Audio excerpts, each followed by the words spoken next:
Egypt, a land of hidden treasures, buried secrets, and centuries-old mysteries left unsolved. The reign of its last queen, Cleopatra, brought chaos and disaster. She saw 3,000 years of civilization end, but her story's been buried in myth, and almost every trace of her has been lost or destroyed. Can today's experts piece together the true story of Egypt's last pharaoh, Cleopatra?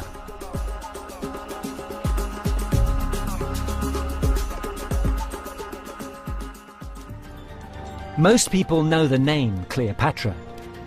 She's remembered as a legendary temptress and for the men she seduced. The true story of Egypt's last queen has been obscured by soap opera and scandal.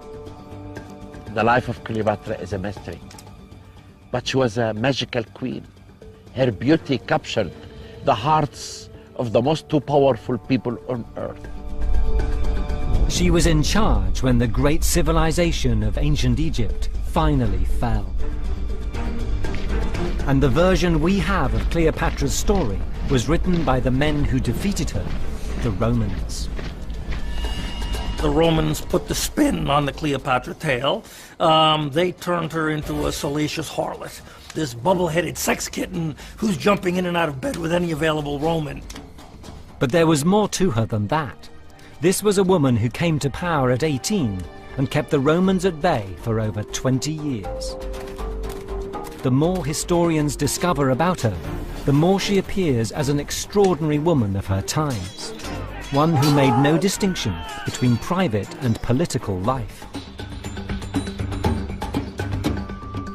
The choices she made helped shape world history, and yet physical evidence of her reign is hard to find. Even though Cleopatra is so famous, most of what we know about her is hearsay or myth. It's important to look for Egyptian evidence of Cleopatra because she's the ruler of Egypt. It's her home and it's her country. If we find Egyptian evidence, then we'll have the Egyptians' own perspective on Cleopatra's reign, not the Romans. Cleopatra was born into a unique period in Egyptian history, one where two cultures had fused to produce an entirely new society.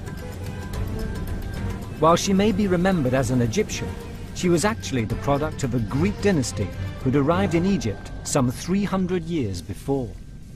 These people were basically Greeks from northern Greece in Macedonia, what we call it today. The dynasty was founded by Ptolemy, one of Alexander the Great's generals, who followed him across Asia. He essentially took control of Egypt and founded his own dynasty here. Essentially, the Ptolemies were Greek and Egyptian.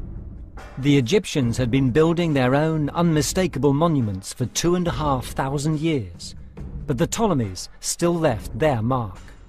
Egypt's cities are full of ruined Greek-style buildings. Even here at Saqqara, the pharaoh's ancient burial ground, there are statues of great Greek thinkers, Homer, Plato, and others. After several unremarkable Ptolemaic rulers, the last real ruler of the Ptolemaic period of Egypt was Cleopatra. She ended that Hellenistic period begun by Alexander several hundred years previously. But the Ptolemies didn't trample on Egyptian tradition. They went to great lengths to show that they respected it. They adopted local customs, depicting themselves in Egyptian dress and building new temples to Egyptian gods. Evidence of this fusion of cultures still survives across Egypt, but one of the best examples lies hidden beneath the streets of modern Alexandria. Colin Clement is visiting the tombs of Kom el-Shafka in the southwest of the city. This is a guardian of the tomb, head of Anubis. Now, Anubis represents the ancient Egyptian religion. He was the afterworld. And then down here, rather than legs, we have the tail of the Agatha demon snake, a beneficial god of the Hellenistic period. This is a perfect example of the mix that Alexandria become. And this is the world into which Cleopatra was born. These two great cultures, fusing here, dominated the ancient world, defining the way people thought, lived, and built. It is rather clumsily done. It's a mishmash. But nonetheless, it is very, very striking. In Ptolemaic Egypt, the mixing of Greeks and Egyptians resulted in a melting pot, and Alexandria was typical of that, so that people understood Greek and Egyptian language, and they started to make architecture and art that used some Greek forms, but also some Egyptian elements. The same mix would have played a part in the way Cleopatra was brought up. She had an Egyptian's belief in the absolute power of the pharaoh, and a Greek's reverence for knowledge and learning. She could be regarded as the ultimate educated woman. She was clearly a woman of stature, of great intellect and multilingual skills. Contemporary experts believe that Cleopatra's education prepared her for victory in the wider world. She was taught to speak 9 or 10 languages. Her knowledge as a queen to rule Egypt came because she lived in the most cultured, wonderful city in the world in that time. We could consider her the epitome of learning and aristocratic bearing, perhaps linked to the idea of Alexandria as the center of learning in the ancient world, focused on the famous Alexandria Library. Alexandria's library was at the heart of Cleopatra's world. Today, the place where it once stood is occupied by a modern library, built as a monument to the ancient building. Centuries before the coming of the printing press, it's said to have held over 700,000 scrolls. Generations of Cleopatra's ancestors were ruthless in their ambition to make this city an international center of learning and ideas. The Ptolemies went aggressively to try to get a copy of every single book that was in existence. And they even had customs agents search vessels that pulled into the port. And if they found a book on board that was not in the library, the book was confiscated and brought to the library. It represents the world's first think tank. And the Ptolemies, Cleopatra included, were in a position to pay scholars simply to think and use their brains. She encouraged research and scholarship on a purely academic, intellectual, idealistic level. But there's another building which reveals how Cleopatra's dynasty wanted to be seen. A structure that represented their public face. It was literally the first thing that anyone arriving at the port of Alexandria would see. The Pharos, one of the 7 wonders of the ancient world. There are written texts from antiquity which tell us of this large tower built of white stone standing on the tip of the Isle of Pharos. So we have images, but none are hugely detailed. These texts describe an impossibly high monument, commissioned by Cleopatra's forefather Ptolemy as a beacon by which ships could navigate. But it's another part of Cleopatra's story where myth obscures the facts. The breakthrough in the recent years is our discovery of elements of the monumental doorway to it. We've found both door jambs and the lintel. Jean-Yves Empereur led the team which, in 1994, uncovered these massive pieces of stone lying on the seabed. He believes they once formed the doorway of the Pharos. These are 2 fragments of the colossal gate of the lighthouse. And it was broken with an earthquake. And so we could pick them out from the seawater.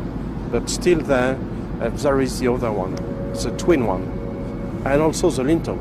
And so we have the complete frame, and with the base, it's more than 11 meters, 45 centimeters high.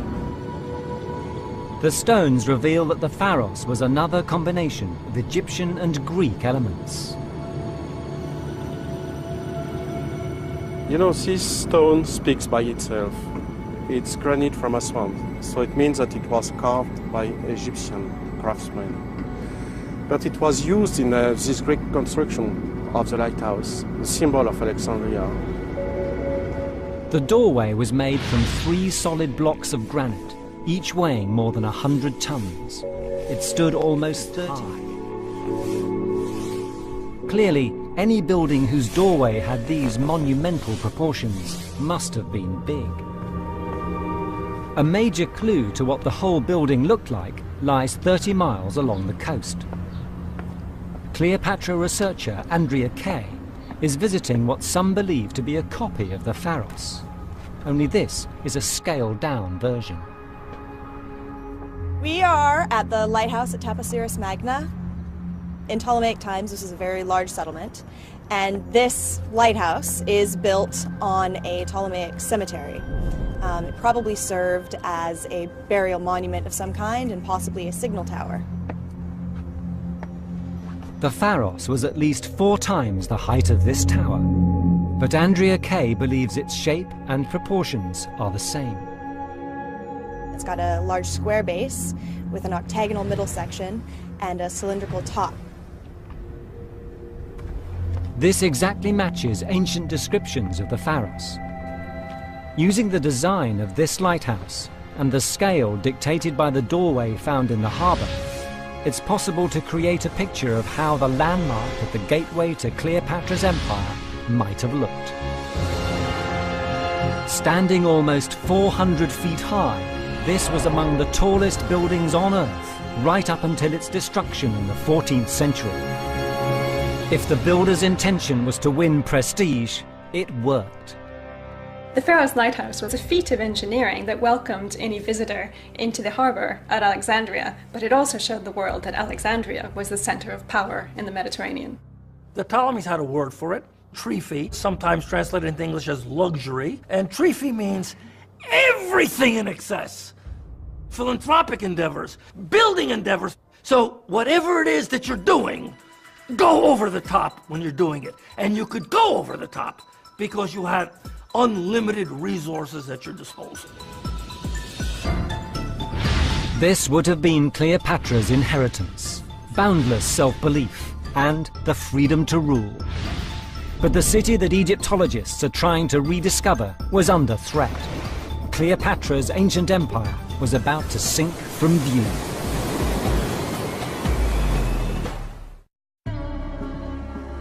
Cleopatra, the last queen of Egypt, was the product of a unique culture and of extraordinary times.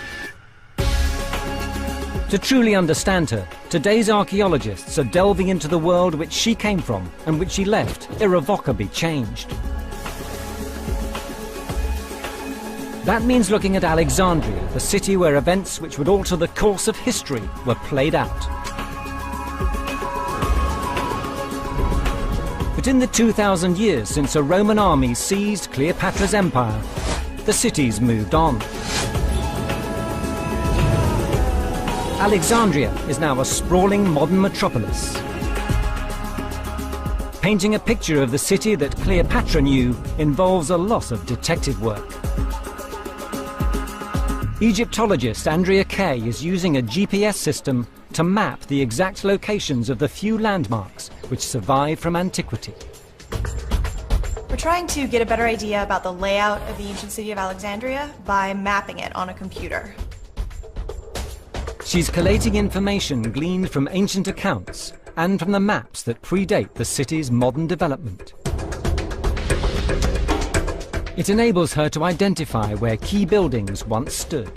It gives you a better idea of what was there, and by piecing it all together, we can try to complete that picture as best we can to try and understand the kind of city that Cleopatra lived in. In 2,000 years, the very shape of the landscape has changed. Since Cleopatra's time, there's been a lot of erosion and subsidence of the land. And over the centuries, the old city's been built upon time and time again. Any undiscovered ancient remains lie a long way below street level. For scholars hunting evidence of Cleopatra and the world she knew, the focus of interest has to be on what was the heart of her city, the Palace District. This would have been a very important part of the city that Cleopatra lived in. She would have lived right over there. Would have been one of the most opulent portions of the city, and the Palace District taking up a whole fifth of the area inside the city walls. This is one part of the city where we know Cleopatra lived. But archaeologists have always assumed that it was lost forever. The sea levels have changed so much that part of the city, the part that bordered the harbor, is now underwater. It's in an unfortunate location in terms of earthquake and seismic action. So it has suffered from earthquakes and even a report of a tsunami, a kind of tidal wave, in the 4th century AD.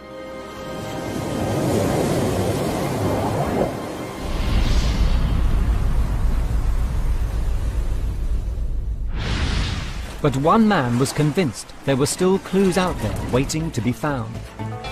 In the early 1990s, marine archaeologist Frank Goddio began diving in the harbour. He was looking for fragments. What he found was a sunken city. He and his team have begun to exhibit some of the many items they brought to the surface. Evidence of a uniquely rich culture. First, we dove to see if something could be seen, and you could see only sediment, nothing. Everything was buried under the sediment, underwater. Then we had to start doing underwater excavation, and little by little we saw red granite. And it was a block of red granite, and cleaning it, I saw hieroglyph. And this was the first artifact we found in Alexandria Great Harbor. We found thousands and thousands of artifacts, beautiful sculptures. It's a kind of a vision from the past and of everything which was there in the past. There were ruined buildings, as well as statues honouring various gods and pharaohs. Each object added to an emerging picture of ancient Alexandria. And finally, a breakthrough, a find they could tie directly to Cleopatra. We found sometimes artifacts related to her. We found, for example, the likeness of the father of Cleopatra. Did she commission this statue or witness its construction? Another bust has an even stronger personal connection. We found also a beautiful head of black granite, and it has been identified as Caesarion, the son of Cleopatra and Julius Caesar. This is a bust of Cleopatra's son Caesarion, fathered by Julius Caesar, then murdered by his successor. It's thought to have stood alongside a statue of Cleopatra herself. It identifies the harbour site where it was found as the location of the Ptolemies' palace. Together, the finds from the underwater excavations provide a tangible link to a time that has passed into legend. They bring us face to face with the city of the real Cleopatra. In the mind of everybody, there is a merge between Cleopatra and Alexandria. It's a kind of synonym. And Alexandria had a very important role in the development of the Western world and in passing the messages of the antiquity to the new Western world. The effects of what unfolded here during Cleopatra's reign would be felt around the world. But in those dying days of the Egyptian Empire, Alexandria shone as the greatest city on earth. The Alexandria of Cleopatra was the be-all and end-all. Some people say it's the New York of the times, the Paris, you pick the capital. It was the place to be. So what you're looking at is this glistening marble metropolis, and Rome living in wooden hovels, a hick town, as opposed to the hip jet-set place to be. And it was this very prosperity which put not only Alexandria, but the whole of Egypt at risk of invasion. The problem for Cleopatra and the people of Egypt was that they were victims of their own success. Egypt had an apparently inexhaustible source of wealth, bound to make other powers envious. For 3,000 years, the River Nile had nourished Egyptian civilization. Its annual flood brought millions of tons of fertile soil, saturating the plains and creating rich farmlands. Egypt grew grain. The economy grew fat. The agricultural potential of the country, the ability of its grain resources to feed Rome and the Roman Empire. This is really what set Rome on the course for collision with Cleopatra. After Cleopatra's death, her country would become Rome's breadbasket, supplying a third of its grain. Now in Alexandria, beneath the city streets, experts have found eyewitness evidence of the chain of events which destroyed both the Queen and her empire.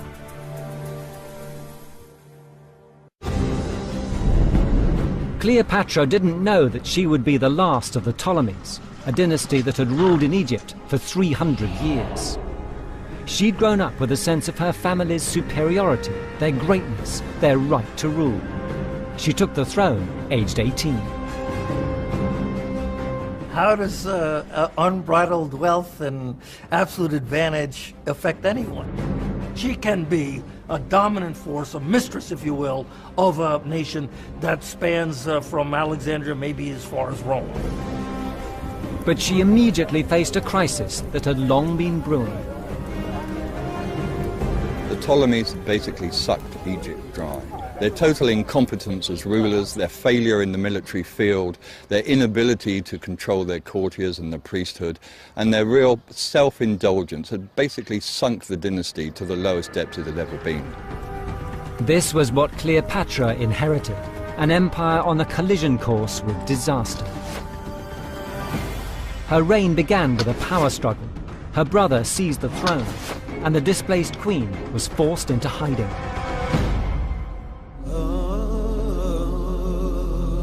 At the Anfushi tombs, hidden beneath the modern city, Jean-Yves Empereur finds contemporary evidence of what happened next. First of all, it's very surprising to find here such fragile drawings made by simple charcoal. These crude charcoal drawings depict a single event which was to change Cleopatra's entire world.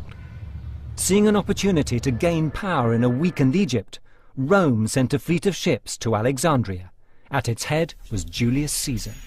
His troops and the crew of his fleet escaped from the battle and stayed in this kind of shelter.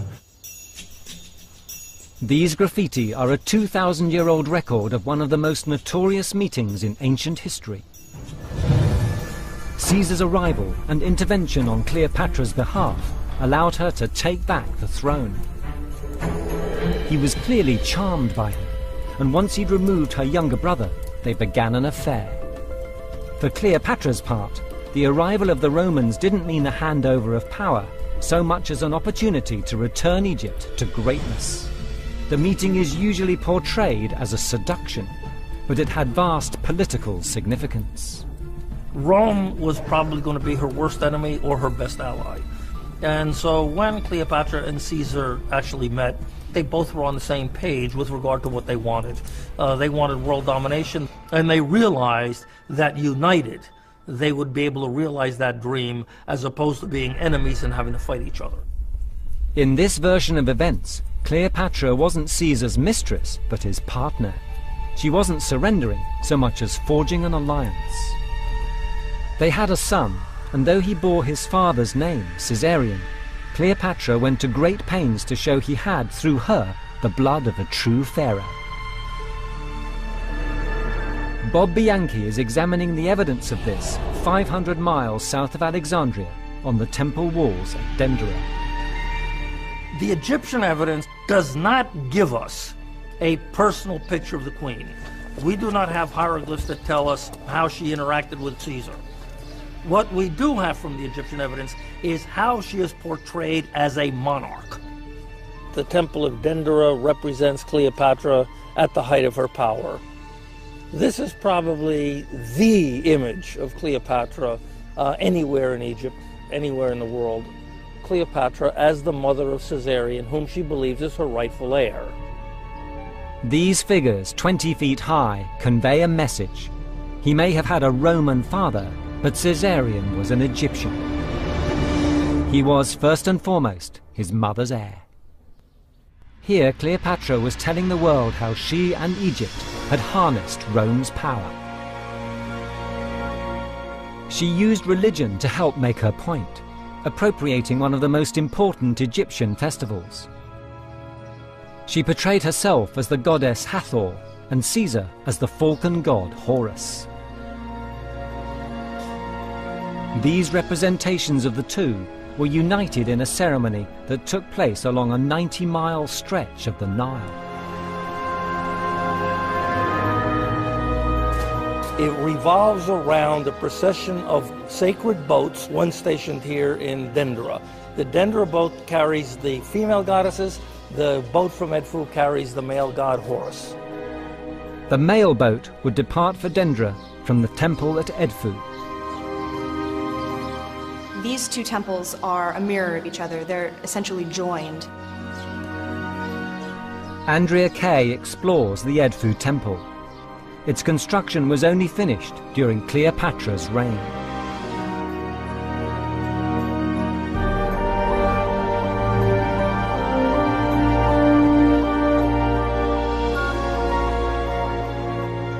Cleopatra made very clear that she was the goddess Hathor. And it was also very widely implied that Caesar was the king Horus. So the statue of the god Horus, representing Caesar in this case, would have been placed in the bark, which is essentially a mobile shrine, carried among the people to the river and transported to Dendera, where Hathor, also Cleopatra, had the female portion. This was a piece of propaganda as much as a religious ritual. When Caesar and Cleopatra came together, she didn't become Roman. Rather, Caesar took on an Egyptian identity. The fact that he was portrayed as Horus, the pharaoh's own god who united and protected Egypt, is highly significant. This is Caesarion, Cleopatra's son by Julius Caesar, and he's being shown here as protected by the god Horus, whose temple this is. We see in Dendera how Cleopatra shows herself as Hathor. We see here how Horus may represent Caesar. And now we have Caesarion, who is the divine child of the two gods. It was Cleopatra who created this statue, and it's possible to deduce what she was thinking. She was literally placing her son under the protection of Caesar. Perhaps because she knew that Roman domination of the ancient world was, in the end, inevitable. The woman who commissioned these monuments is a far more complicated character than the seductress of legend. This is Cleopatra as politician, propagandist, and leader. A position of weakness may have forced her into alliance with Rome, but she used it, taking what she wanted from it and selling it back to the people of Egypt as a victory. Cleopatra clearly wanted to portray herself as a great pharaoh. But this leaves Egyptologists with a puzzle. Robert Bianchi is near Luxor, site of one of the ancient world's largest religious complexes, Karnak. The pharaohs were building monuments here for 2,000 years before Cleopatra. And every major pharaoh of Egypt, Tutankhamun, Ramses, Amenhotep, all left their name here, including the Ptolemies. So we've got almost a 2,000-year span of history here. It was almost obligatory for a pharaoh to build a monument here and leave his mark. So where is Cleopatra's? We would expect that a strong nationalistic queen like Cleopatra herself would have done something to leave her mark here. It seems unlikely she simply neglected to do what others had done. Perhaps Cleopatra did leave something here, but the people who came after her sought to obliterate any trace of her. Bob Bianchi is convinced by the circumstantial evidence that Cleopatra did build at Karnak. We know, for example, that in the 2nd century AD, during the reign of the Roman Emperor Hadrian, a very, very important priestly family living in this area had their female members named Cleopatra. So her memory existed, and that living memory strongly suggests that there must have been monuments here that would have reinforced their naming of the children after this great queen. It may have been torn down deliberately. It may have lain forgotten in this site. But finding what Cleopatra left here has become a mission for some archaeologists, part of restoring her reputation. They're rediscovering a story that's been buried or hidden or mistold for 2,000 years. Now a new find from a section of the site known as the Avenue of Sphinxes suggests the search is over.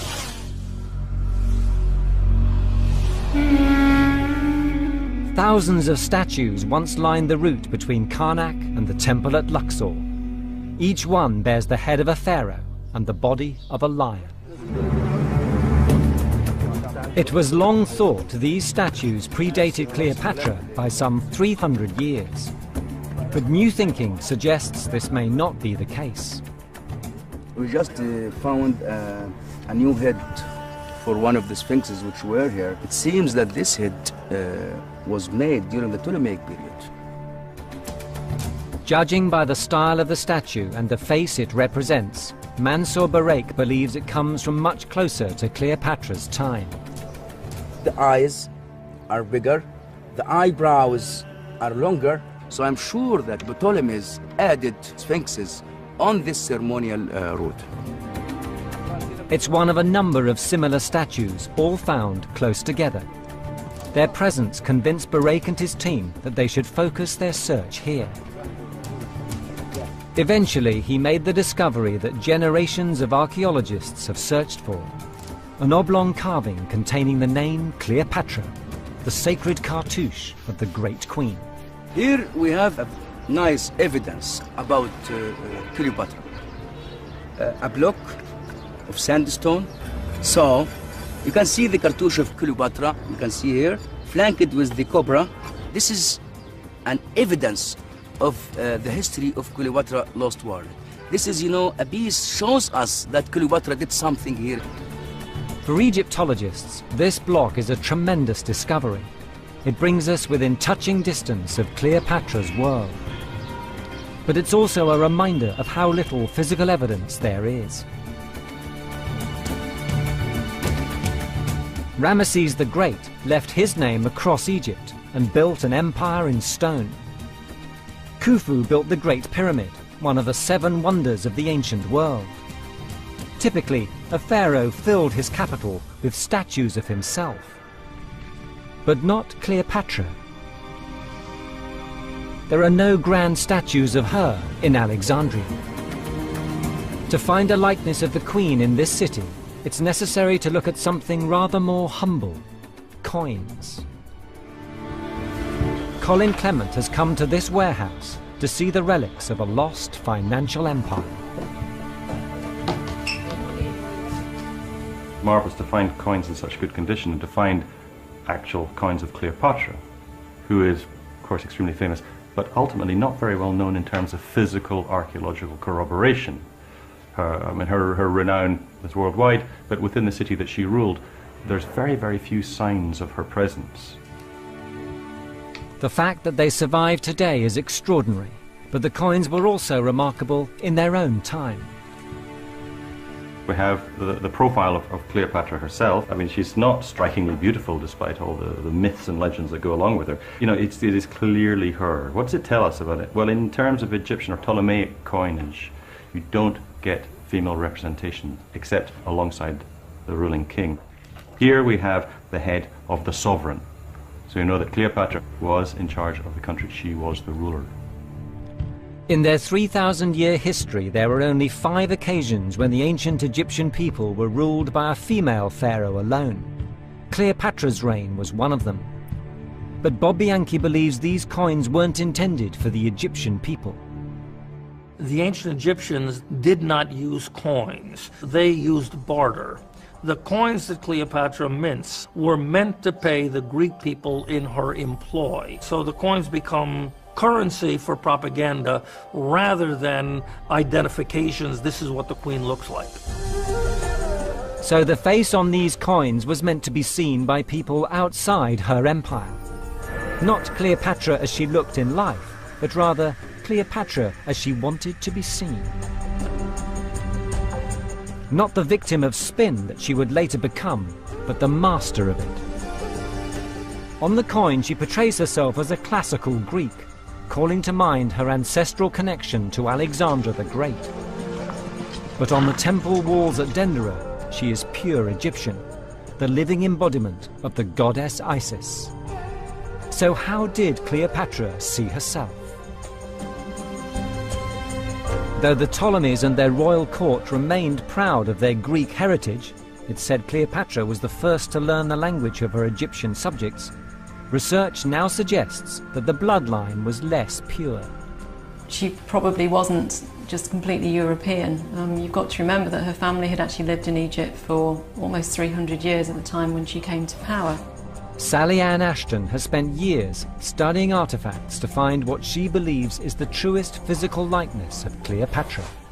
Her ancestry was complex, so she presented herself in different ways to different people. The reason I chose this particular ring was because it's Egyptian, it shows Cleopatra as Isis, and it shows a very young Cleopatra, and I think given that she was only 40 when she died, this is the kind of image that we need to be looking at. The image on this ring is important. It was made and displayed in Cleopatra's time. Converted into a 3D model, it may be as close as we're able to get to seeing the face of one of history's most powerful women.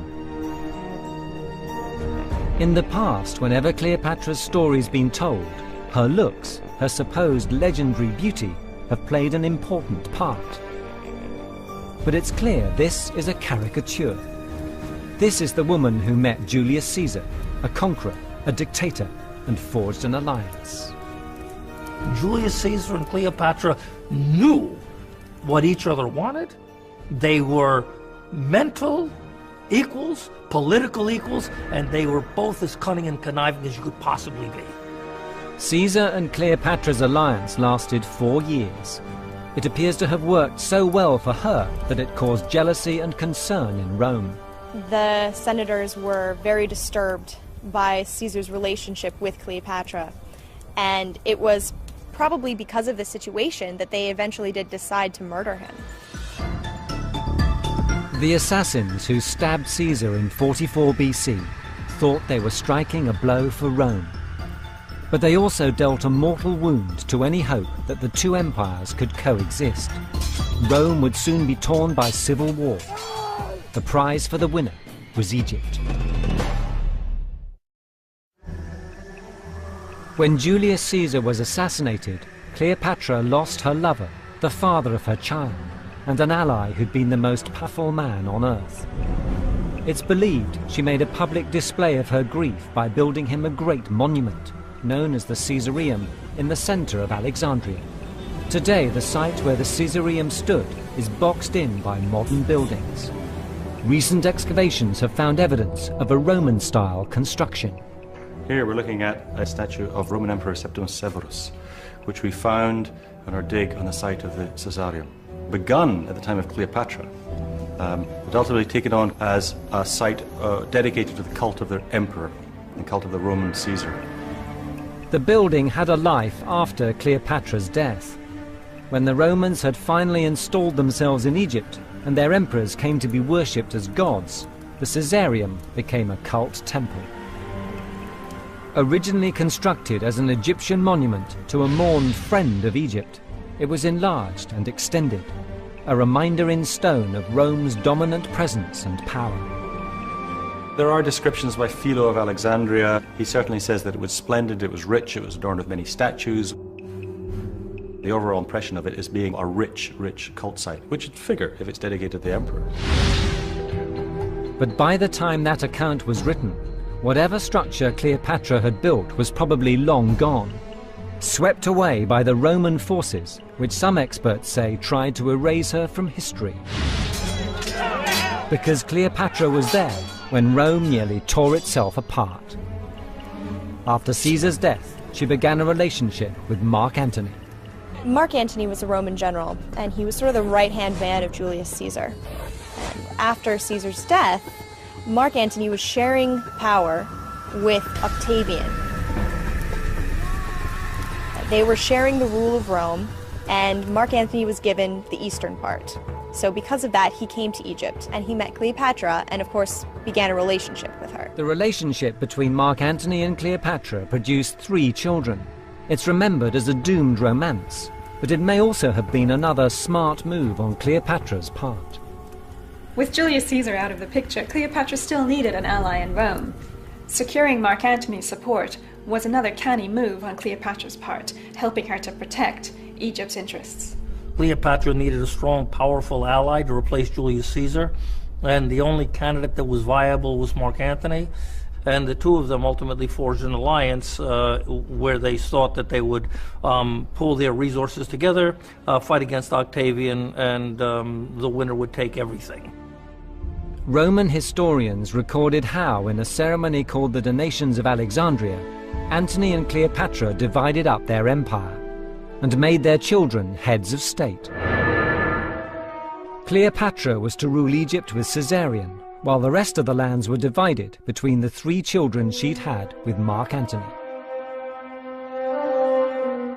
But the idea he was giving territories away made him new enemies at home.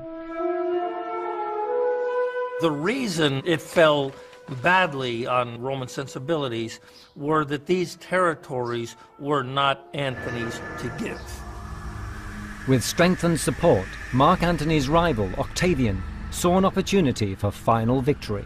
Mark Antony and Cleopatra went into a naval battle with Octavian, and they were defeated, and there was no coming back from it. And they both knew it, and they both sank into despair when they returned to Egypt, just waiting for Octavian to come back and take control of the country. Mark Antony fell on his sword and was taken to Cleopatra in his final death throes and died in her arms. Her lover was lost. Egypt was lost. She too committed suicide. We don't actually know how Cleopatra died. Roman writers have given us 2 different versions of how Cleopatra killed herself. Either she ate a poisoned fig from a basket of figs, or she used an asp, a poisonous snake, which would have been a symbol of magic and power in Egyptian religion. Even Cleopatra's suicide seemed an act of defiance. By taking her own life, she prevented Octavian parading her through Rome as a symbol of his triumph. But with Cleopatra's death, the last barrier protecting Egypt was removed. Octavian declared himself the first emperor, Augustus Caesar. The Egyptian people immediately became Roman subjects. After the death of Cleopatra, Egypt became just another province in the Roman Empire, albeit a very wealthy and important province. Gradually, over time, Egyptian traditions like the language and religion faded away, and Egypt wouldn't be an independent country again for almost 2,000 years. Cleopatra's defeat and death opened the door for full-scale Roman occupation of Egypt. But can this be seen as her own personal failing? Many historians argue that without her, Roman domination would have come far sooner. The proof she frustrated the Romans lies in the fact that they tried to blacken and even erase her name. Setting aside the Roman view of her, the evidence paints a portrait of a unique woman. She presided over one of the greatest cities in antiquity and left her mark at some of the most beautiful temples. For 2 decades, she protected her country from the world's first superpower. She simply couldn't stem the tide of history. The story of Cleopatra is the twilight of Egyptian civilization as we know it. We looked at Egyptian civilization from the pyramids through Tutankhamun, through Alexander the Great, and with her death, pharaonic civilization ceases because the next ruler, Augustus, is an absentee landlord, and there is no monarch present in Egypt. She is the last page of the last chapter of the glory that was Egypt. View at a time that suits you. Secrets of Egypt is also available on Demand 5. And stay with us next for the last in the series of dangerous adventures for boys, with Olympic sprinter Darren Campbell and son Aaron forming a crack racing team.